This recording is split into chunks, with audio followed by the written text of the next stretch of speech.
In today's video, I'm going to teach you how to enable Einstein Copilot in Salesforce and assign the right permissions to your users. We're going to walk through the setup process from start to finish in a clear and simple way so you can make sure Einstein Copilot is properly activated in your Salesforce org.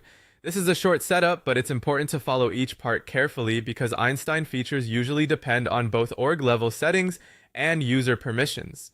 To get started, open Google Chrome and sign in to your Salesforce environment. Once you're in Salesforce, go to Setup. This is where you'll manage the configuration for your org and access the settings related to Einstein Copilot. Inside Setup, use the search bar to look for Einstein Copilot actions. When that page appears, open it and review the available setting. Here, you'll need to toggle the feature on to enable Einstein Copilot capabilities for the org. This step is important because it activates the foundational Copilot functionality at the organization level. If this setting is left off, users won't be able to take advantage of the Copilot experience even if later permissions are assigned correctly. After that, move to the sidebar menu and navigate to Einstein Setup. This section brings together the broader Einstein configuration options and allows you to manage the global enablement for Copilot. Once you're on the Einstein Setup page, locate the option for Einstein Copilot and turn it on globally. Enabling it here ensures the feature is available across the organization in the way Salesforce expects for full activation.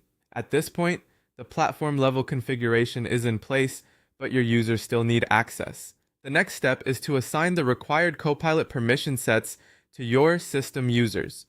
Go to the area where permission sets are managed and apply the appropriate Copilot related permission sets to the users who need to work with the feature. Make sure you're assigning them to the correct system users, especially if you're testing first in a sandbox or rolling access out gradually. As a helpful tip, after permissions are assigned, it's a good idea to have those users log out and back in if the feature doesn't appear immediately. In some cases, session refresh can help newly assigned permissions take effect more clearly in the interface. And that's it. Once you've enabled Einstein Copilot actions, turned on Einstein Copilot globally in Einstein Setup, and assigned the required permission sets, your Salesforce org should be ready for users to begin working with Einstein Copilot.